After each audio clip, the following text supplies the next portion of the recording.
Pada tahun 1920-an, Hindia Belanda dikenal sebagai salah satu produsen gula terpenting di dunia. Produksi ini tak lepas dari peran besar teknologi industri yang diimpor langsung dari Eropa. Salah satu nama paling berpengaruh adalah Gebroeders Stork and Company, sebuah pabrik mesin asal Hengelo, Belanda, yang memasok peralatan berat ke puluhan pabrik gula di tanah jajahan. Melalui kamera Willy Mullins dari Haga Film, kita diajak menyaksikan proses produksi gula dari balik jalur kereta yang melintasi pedesaan di Pulau Jawa, menghubungkan ladang tebu, kem-kem buruh, hingga ke jantung industri, pabrik penggilingan.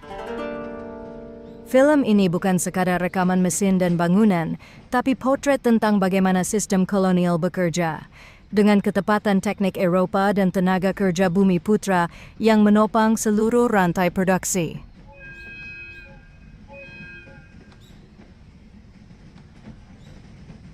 Inilah dokumentasi visual langka tentang simbiosis antara model, mesin, dan manusia di masa kolonial.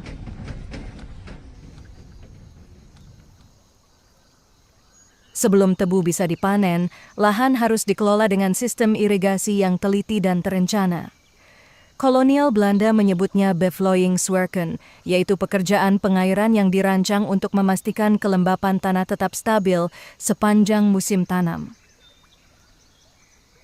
Kebun tebu diatur seperti ladang-ladang besar yang dialiri air melalui kanal, saluran kecil, dan pintu air yang bisa dibuka tutup sesuai kebutuhan.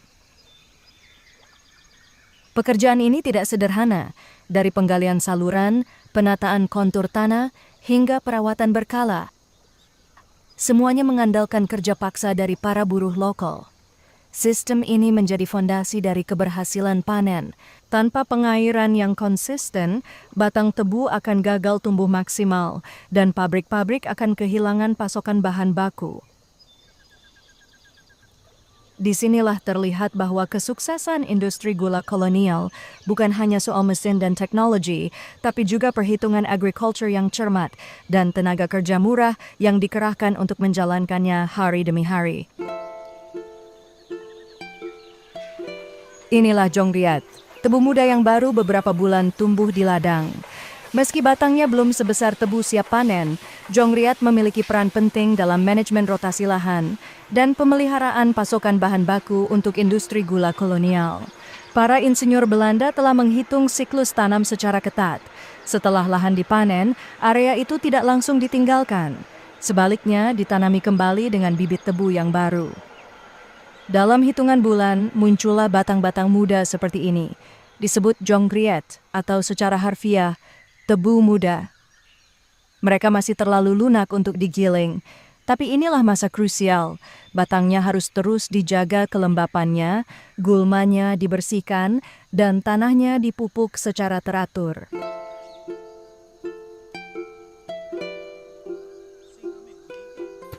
Setelah melewati masa pertumbuhan selama 12 hingga 18 bulan, tanaman tebu mencapai fase kematangan.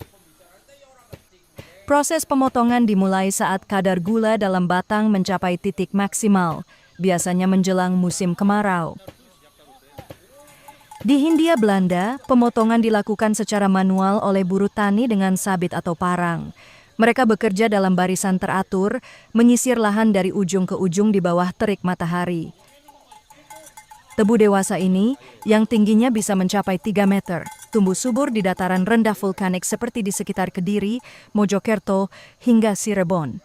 Di wilayah inilah ladang-ladang luas milik pabrik gula kolonial berkembang pesat. Potongan batang kemudian ditumpuk dan diangkut ke pabrik dalam waktu sesingkat mungkin. Sebab kandungan gula dalam tebu akan menurun drastis bila dibiarkan terlalu lama di ladang. Proses ini menjadi penghubung penting antara tenaga kerja lokal, sistem pertanian tropis, dan kebutuhan industri manis yang mendunia.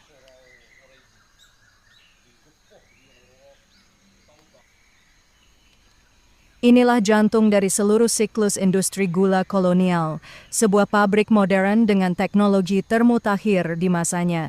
Bangunan besar berdinding seng ini bukan hanya tempat pengolahan, tapi juga simbol dominasi ekonomi Hindia Belanda di sektor agraria. Pabrik-pabrik semacam ini mulai menjamur sejak akhir abad ke-19, dibangun oleh kongsi dagang dan investor Eropa, terutama Belanda dan Jerman. Salah satu contohnya adalah pabrik gula di Wonopringo, Rejosari, hingga Sumberharjo, yang kala itu menjadi ikon modernisasi industri di tanah jajahan. Mesin-mesin penggiling bertenaga uap mengolah ribuan ton tebu setiap harinya. Di dalam, roda ekonomi berputar cepat, dari pemotongan, pengepresan, hingga kristalisasi.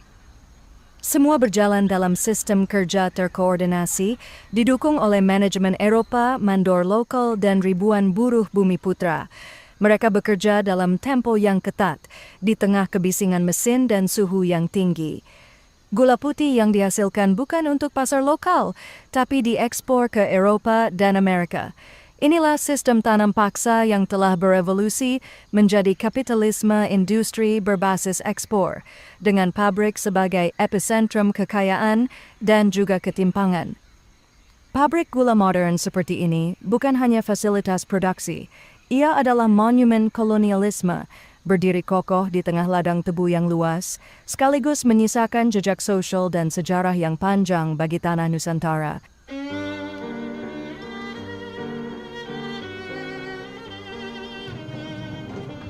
Setelah dipanen dari ladang, batang-batang tebu diangkut menuju pabrik menggunakan lori atau gerobak. Proses ini memanfaatkan jalur rel kecil yang menghubungkan kebun dengan pusat pengolahan. Setibanya di pabrik, tebu dapat diturunkan secara manual oleh buru-buru lokal. Proses ini menuntut tenaga fisik dan ketepatan waktu, karena tebu harus segera diolah untuk menjaga kualitas gulanya. Di era sebelum otomasi, pemindahan tebu dari gerobak ke jalur penggilingan mengandalkan tenaga manusia sepenuhnya. Para buruh dengan tubuh terlatih dan gerakan berulang mengangkat batang-batang tebu satu persatu. Kadang ratusan kali dalam sehari. Proses ini bukan sekadar kerja fisik, tetapi bagian dari rantai produksi yang menuntut ritme presisi. Tebu harus cepat dipindahkan agar tetap segar sebelum digiling. Pemindahan ini dilakukan di area yang telah dirancang sedemikian rupa, biasanya di pelataran yang dekat dengan pintu masuk pabrik. Meski sederhana di mata modern, inilah tahap krusial dalam proses panjang produksi gula. Namun, proses manual yang melelahkan itu perlahan tergantikan oleh teknologi mutakhir masa itu. Sistem pemindah tebu otomatis buatan Stork, sebuah perusahaan teknik asal Belanda yang menjadi pelopor dalam modernisasi pabrik gula di Hindia Belanda.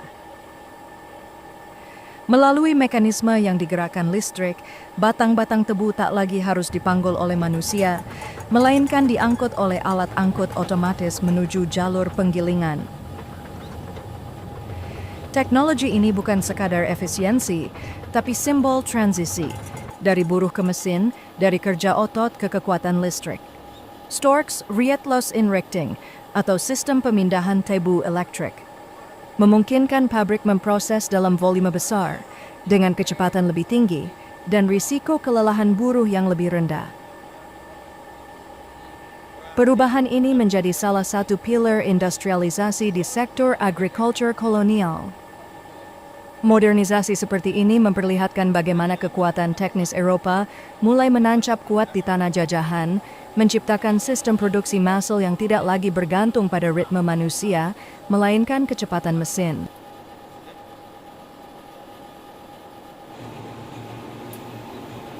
Dengan bantuan alat garuk elektrik, the elektrische Riethark, batang-batang tebu digiring naik ke atas carrier, semacam konveyor besi yang berjalan perlahan namun pasti.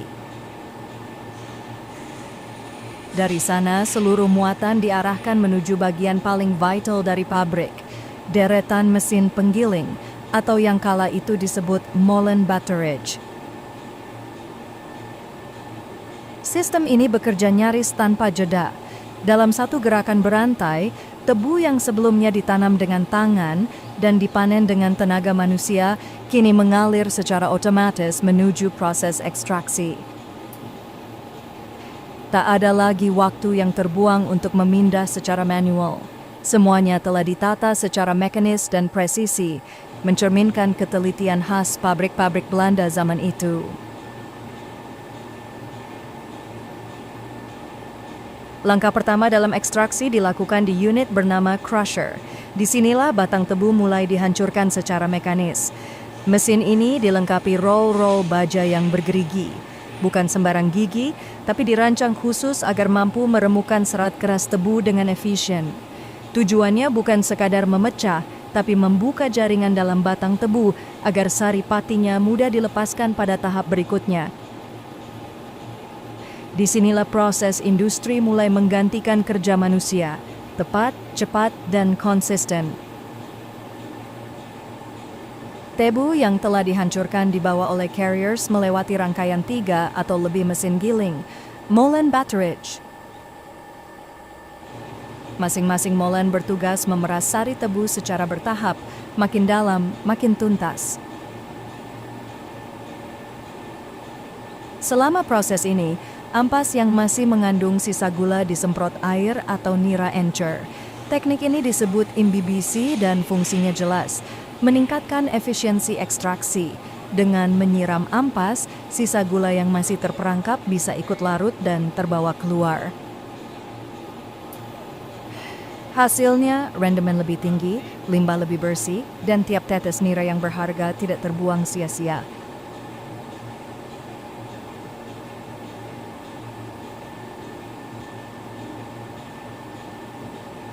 Seluruh sistem penggilingan, mulai dari crusher hingga deretan molen, tidak digerakkan secara sembarangan. Roda-roda gigi besar, dikenal sebagai cam wheel overbringing, menjadi perantara utama dalam mentransfer tenaga. Sumber tenaganya bukan listrik, tapi mesin uap, dirancang khusus untuk kebutuhan industri gula. Mesin-mesin raksasa ini berdiri gagah di ruang tenaga, menghembuskan kekuatan mekanik ke seluruh jalur penggilingan. Inilah jantung dari pabrik. Uap panas yang dikendalikan, menggerakkan baja dan gigi logam, menuntaskan tugas memeras setiap tetes manis dari batang tebu.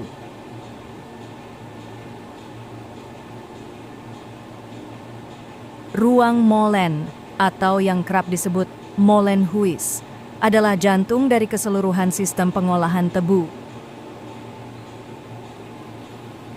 Disinilah tebu yang telah dipotong dan dihancurkan dialirkan menuju mesin-mesin besar yang berputar siang dan malam. Gambar-gambar dari berbagai pabrik menunjukkan bahwa meskipun berbeda lokasi, prinsip kerjanya tetap sama, memaksimalkan ekstraksi sari tebu dengan efisiensi setinggi mungkin.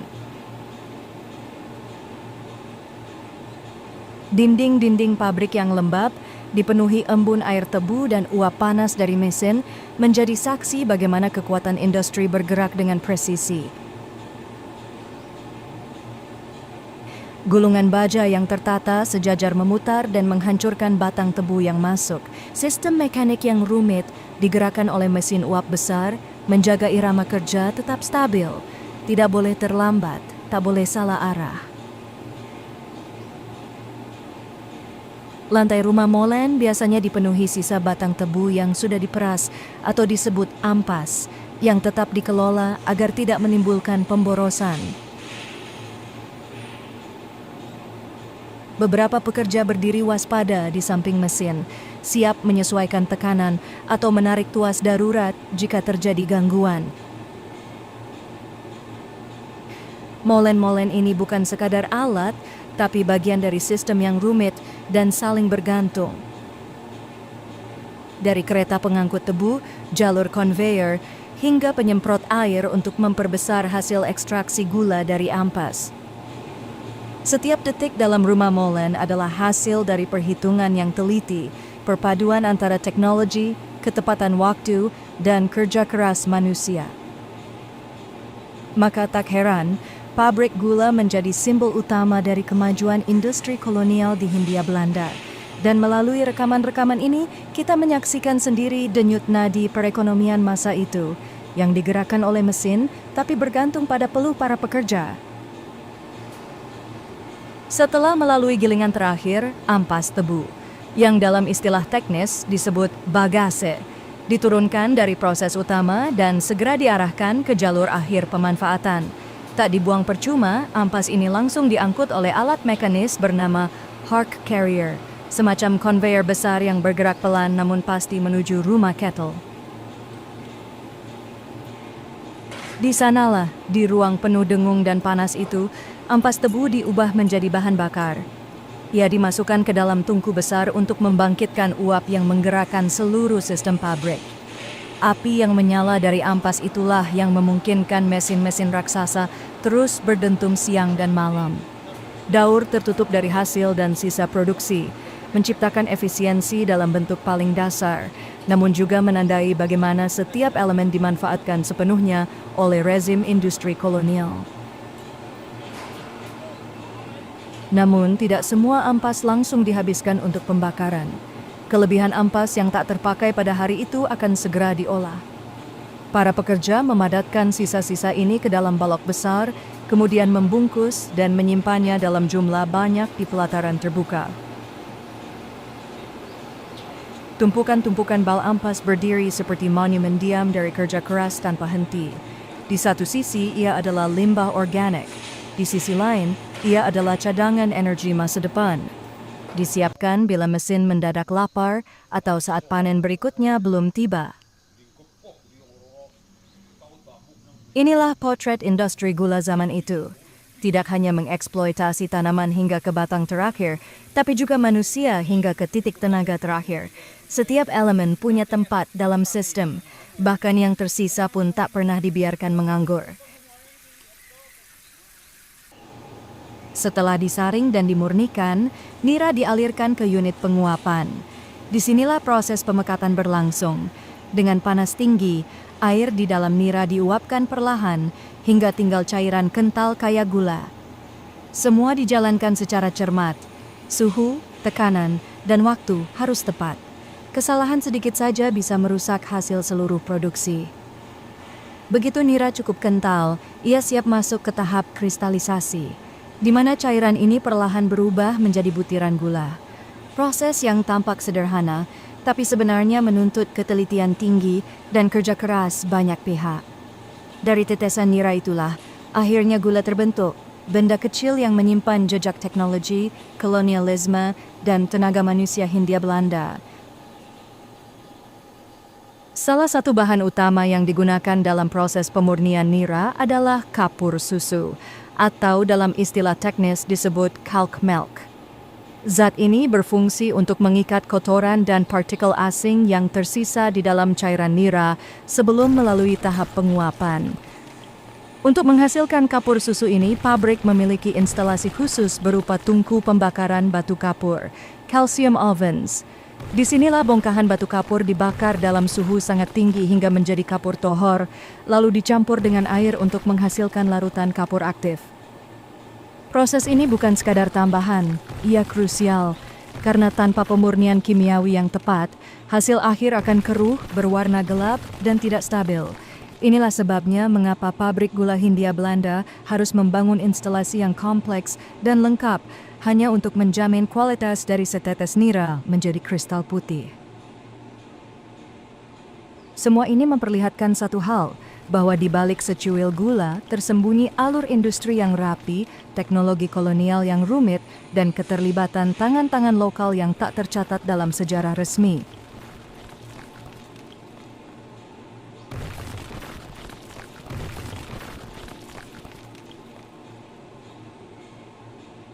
Dari tungku kapur, bahan itu dialirkan ke tromol pemutar. Sebuah tabung berputar yang mencampur kapur tohor dengan air. Disinilah lahir kapur susu, zat penting untuk menjernihkan nira sebelum dimasak jadi gula.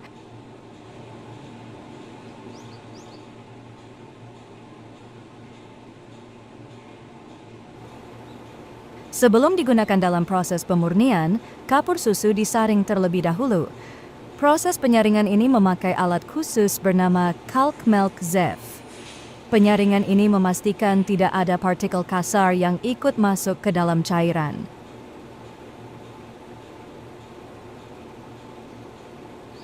Untuk menyempurnakan proses pemurnian, cairan nira yang telah dicampur dengan kapur susu harus melewati tahap penyaringan lanjutan. Disinilah filter persen atau alat penyaring bertekanan digunakan. Alat ini membantu memisahkan endapan halus yang tersisa agar hasil akhir benar-benar jernih dan siap masuk ke tahap penguapan. Setelah melewati tahap pemurnian, nira tebu yang semula encer kemudian dimasukkan ke dalam verdampers atau alat penguap raksasa. Dalam unit ini, nira dipanaskan perlahan untuk menguapkan sebagian besar kandungan airnya. Proses ini berlangsung bertahap melalui beberapa bejana hingga larutan menjadi kental pekat. Selanjutnya, cairan ini dipindahkan ke dalam kook panen, semacam wajan besar bertekanan. Tempat suhu dan tekanan dikendalikan secara presisi. Disinilah keajaiban kristalisasi terjadi. Gula mulai terbentuk dari larutan yang terkonsentrasi.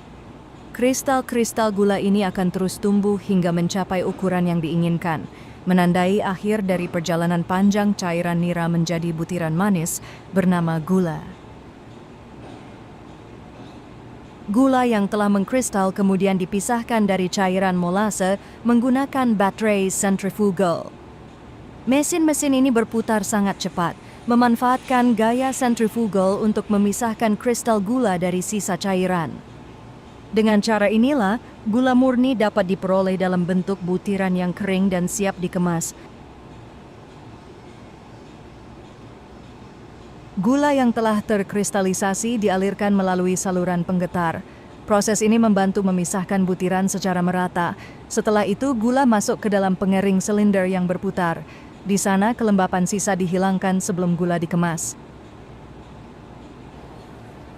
Setelah melalui tahap pengeringan, gula yang telah bersih dan kering dikumpulkan dalam wadah besar untuk siap dikemas. Proses pengemasan dilakukan secara manual maupun dengan bantuan mesin sederhana, sesuai kapasitas dan sistem kerja pabrik pada masa itu. Gula tersebut dimasukkan ke dalam karung-karung besar berbahan goni, lalu ditimbang dengan teliti agar setiap karung berisi berat yang seragam. Para buruh kemudian menyusun karung-karung ini dalam barisan rapi untuk didistribusikan ke gudang, pelabuhan, atau pasar dalam dan luar negeri.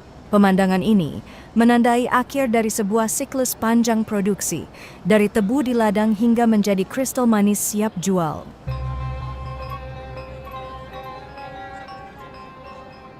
Setelah melewati proses pengeringan dan pengemasan, gula yang telah dikristalisasi dimasukkan ke dalam karung-karung goni dan disusun rapi untuk dikirim ke pelabuhan. Sistem pengiriman ini bukan sekadar logistik biasa, melainkan bagian dari infrastruktur kolonial yang dibangun secara sistematis sejak akhir abad ke-19. Di Jawa, jalur kereta api menjadi tulang punggung distribusi, menghubungkan pabrik-pabrik gula di pedalaman seperti di Kediri, Madiun, atau Klaten, langsung ke pelabuhan utama seperti Tanjung Perak di Surabaya, Pelabuhan Semarang, atau Batavia. Jaringan ini dirancang khusus untuk mendukung ekspor hasil bumi, dengan gula sebagai salah satu komoditas unggulan Hindia Belanda. Begitu tiba di pelabuhan, karung-karung gula dimuat ke kapal uap dan dikirim ke Rotterdam, Hamburg, atau kota-kota pelabuhan lainnya di Eropa. Proses ini mencerminkan bagaimana Pulau Jawa diintegrasikan ke dalam sistem ekonomi global sebagai lumbung manis bagi kebutuhan dunia industri Eropa. Gula dari pabrik dikirim lewat kereta ke gudang ekspor milik Johannes Frederik Esser di Pasuruan. Disinilah gula disimpan sebelum dikapalkan ke luar negeri. Gula dari berbagai pabrik di pedalaman Jawa dikirim melalui jalur kereta api ke gudang ekspor milik Johannes Frederik Esser di kota Pasuruan, sebuah kota pelabuhan penting di pesisir timur Jawa. Setibanya di lokasi, gerbong-gerbong gula yang disegel secara resmi dibuka. Proses ini menandai awal dari tahapan penyimpanan dan distribusi. Gudang besar milik Esser, atau disebut juga Lutz, menjadi titik akhir sebelum gula-gula ini diangkut menuju pelabuhan untuk diekspor ke berbagai negeri, mulai dari Eropa hingga ke India, Britania, Tiongkok, dan Jepang.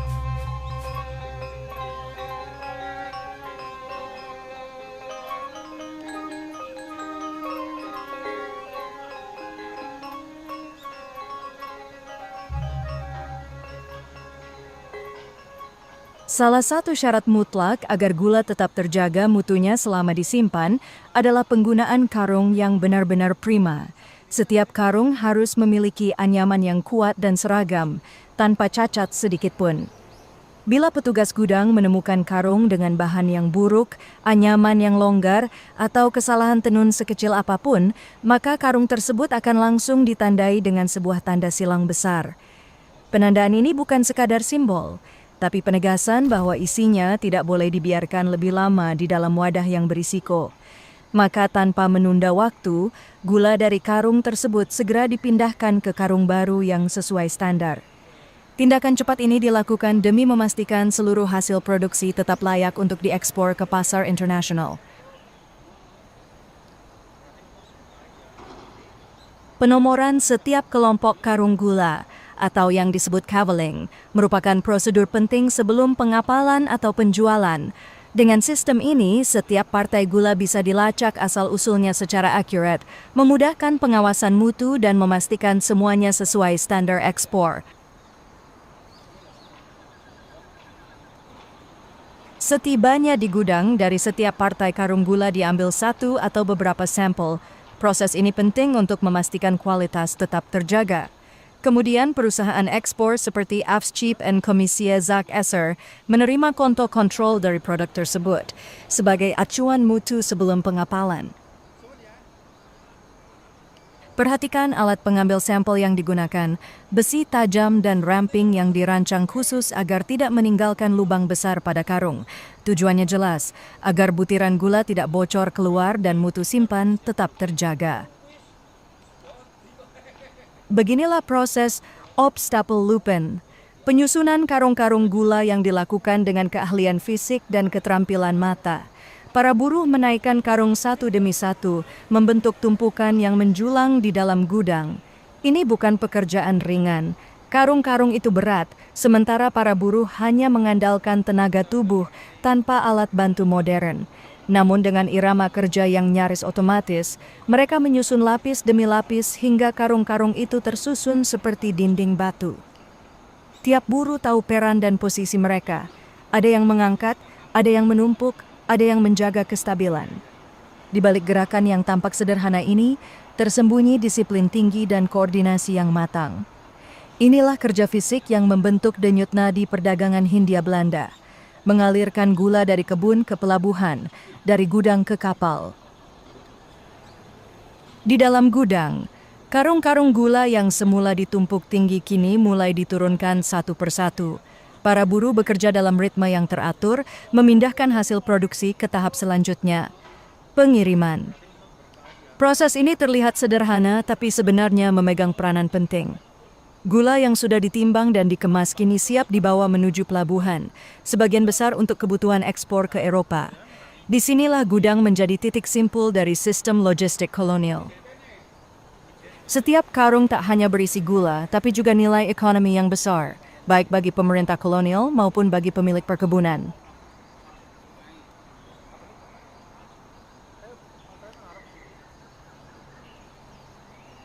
Saat karung-karung gula keluar dari gudang untuk diangkut ke kapal, dilakukan penghitungan yang teliti. Sistemnya sederhana namun efektif. Setiap buruh atau koili menjatuhkan satu batang kayu kecil atau stick untuk setiap karung yang dibawa keluar. Metode ini memungkinkan mandor mencatat jumlah karung tanpa harus menghitung langsung. Tradisi ini telah lama dipakai di berbagai perkebunan sebagai bentuk kontrol manual sebelum masuk ke sistem pelayaran ekspor. Beginilah cara sederhana namun disiplin diterapkan dalam sistem kolonial, memastikan tidak ada karung yang luput dari catatan. Seorang perempuan duduk di lantai ruang produksi. Ia memilah dan menyusun stik-stik kayu ke dalam kotak. Setiap kotak harus berisi tepat 50 batang. Proses ini dilakukan secara manual tanpa alat bantu. Pekerjaan seperti ini umum di pabrik kolonial pada awal abad ke-20. Perempuan sering dipekerjakan untuk tugas yang memerlukan ketelitian.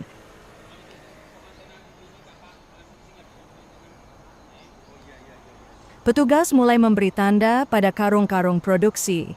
Setiap karung diberi kode atau cap sebagai penanda asal dan isi. Proses ini disebut sebagai pemberian merek atau label. Setelah itu, diambil contoh isi karung untuk pemeriksaan mutu. Pengambilan sampel ini penting untuk menjamin kualitas produk. Tahapan ini dilakukan sebelum produk dikirim atau dijual.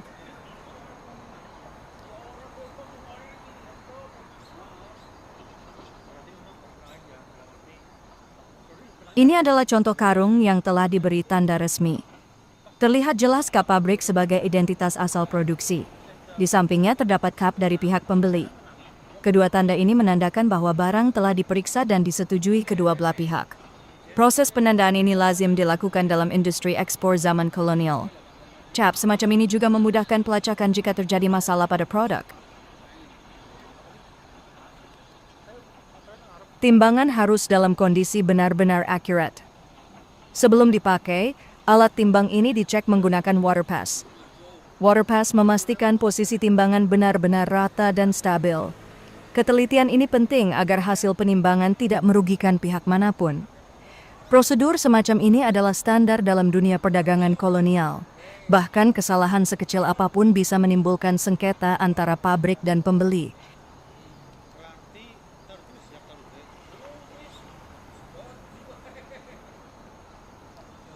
Sebelum dikirim, berat karung diperiksa ulang. Pemeriksaan dilakukan secara acak dengan metode 1 dari setiap 10 karung. Karung-karung tersebut ditimbang ulang untuk memastikan kesesuaian berat. Ini bertujuan mencegah kecurangan dalam jumlah isi. Pengawasan seperti ini umum dilakukan dalam perdagangan ekspor-impor. Setiap selisih berat bisa berdampak langsung pada nilai transaksi.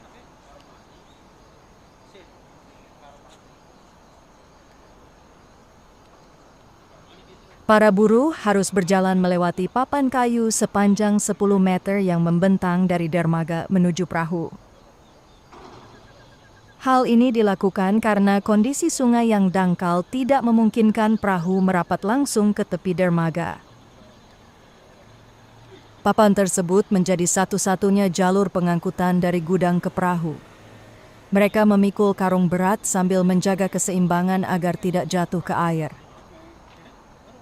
Proses ini membutuhkan ketelitian dan ketahanan fisik yang tinggi. Beginilah cara logistik dikelola di pelabuhan-pelabuhan kecil Hindia Belanda pada dekade 1930-an.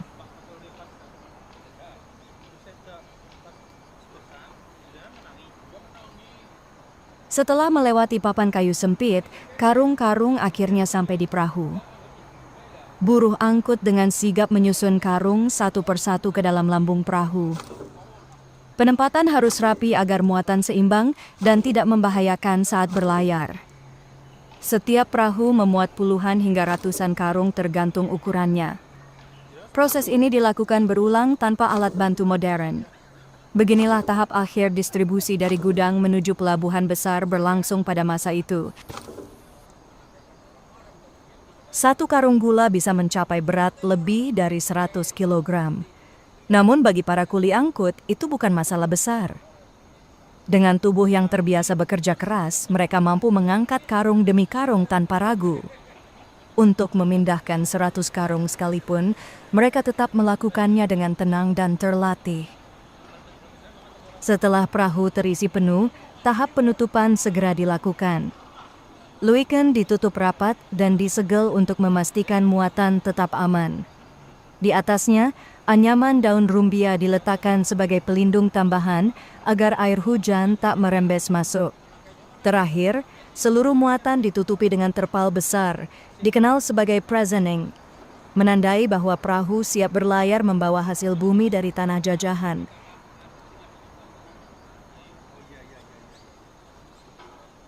Menjelang pukul 5 sore, ritme kerja justru mengalami percepatan. Para pekerja Bumi Putra yang sejak pagi memikul beban berat, kini justru terlihat makin gesit. Seolah waktu yang tersisa menjadi pemicu semangat. Barangkali karena keinginan menuntaskan target hari itu, barangkali juga karena harapan segera kembali ke rumah. Di tengah peluh dan debu pelabuhan, tampak jelas pola kebiasaan kerja yang telah terbangun secara turun-temurun. Bagi mereka, menyelesaikan pekerjaan bukan semata tuntutan mandor, melainkan juga harga diri. Irama kerja ini, yang semakin padat menjelang akhir menjadi bukti bahwa disiplin dan ketekunan bukan hanya milik Barat. Justru di titik-titik seperti inilah terlihat betapa pekerja lokal menyerap tekanan, lalu menjadikannya semacam kekuatan dalam diam.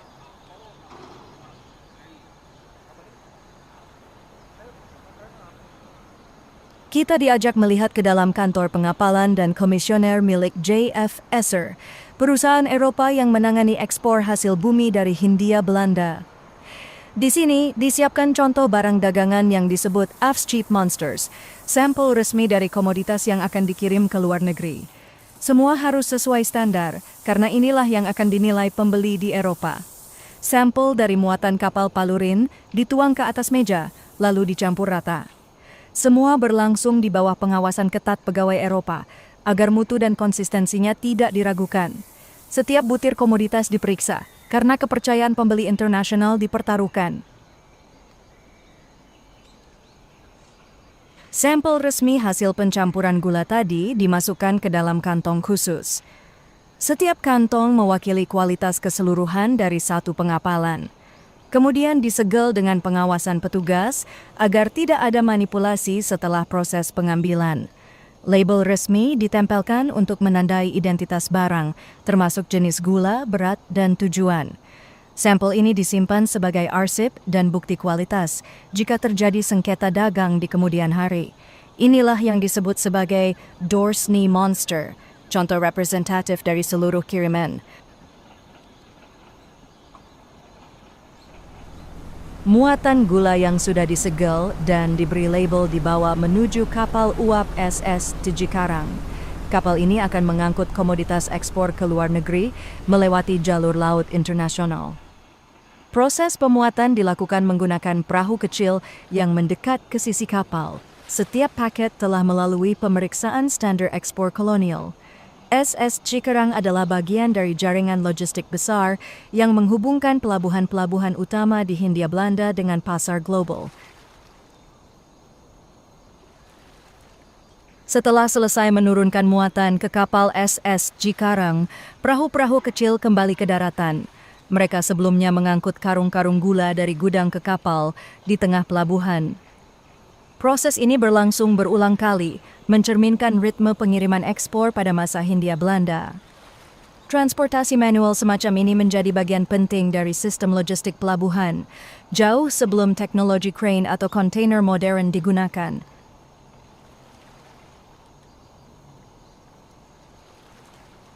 Di tengah kesibukan bongkar muat dan lalu lintas dagang yang padat, tampak sejumlah nelayan melaut dengan perahu-perahu kecil mereka. Meski pelabuhan dikuasai oleh aktivitas ekspor-impor perusahaan besar, ruang hidup para nelayan tetap hadir, menjadi saksi bahwa pelabuhan bukan hanya urusan perdagangan global, tetapi juga bagian dari kehidupan sehari-hari rakyat kecil. Pemandangan ini memperlihatkan kontras. Kapal besar milik kongsi dagang berlayar ke luar negeri, sementara perahu nelayan hanya berharap hasil tangkapan dari laut sekitar.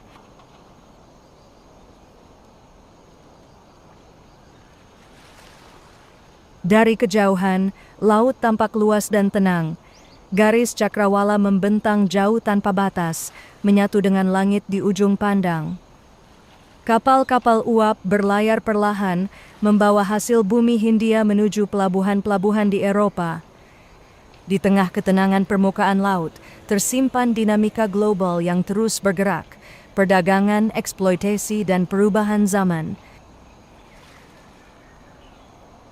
Di sisi lambung kapal uap Cikarang, tongkang-tongkang kecil mendekat satu persatu. Gula-gula yang sudah dikemas rapi dipindahkan ke palka kapal. Para buruh pelabuhan bekerja cekatan di bawah terik matahari, menyusun muatan agar seimbang.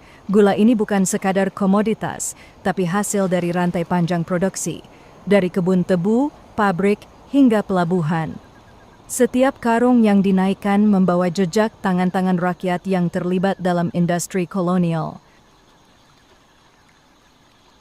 Setiap sleng atau ikatan berisi 8 hingga 10 karung gula. Para kuli pelabuhan menyusunnya dengan cepat dan terkoordinasi, lalu mengangkatnya ke atas bahu. Dari gudang ke perahu, pergerakan ini berlangsung terus-menerus seperti mesin yang tak henti.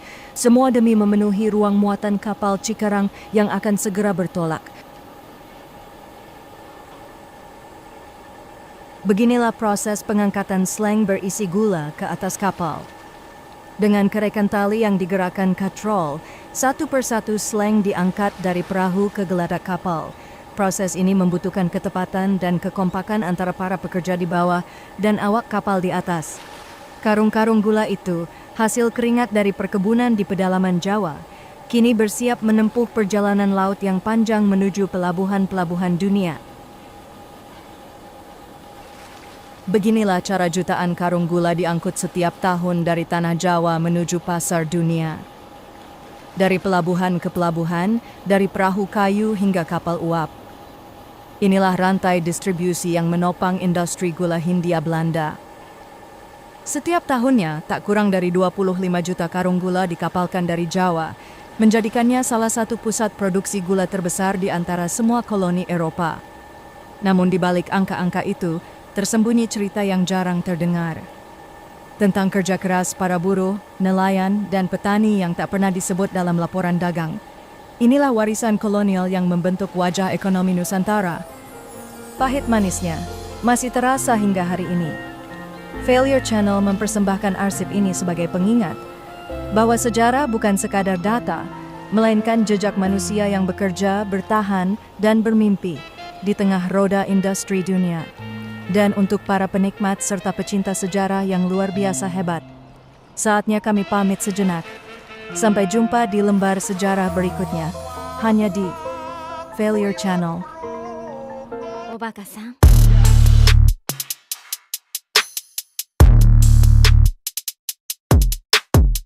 Yeah.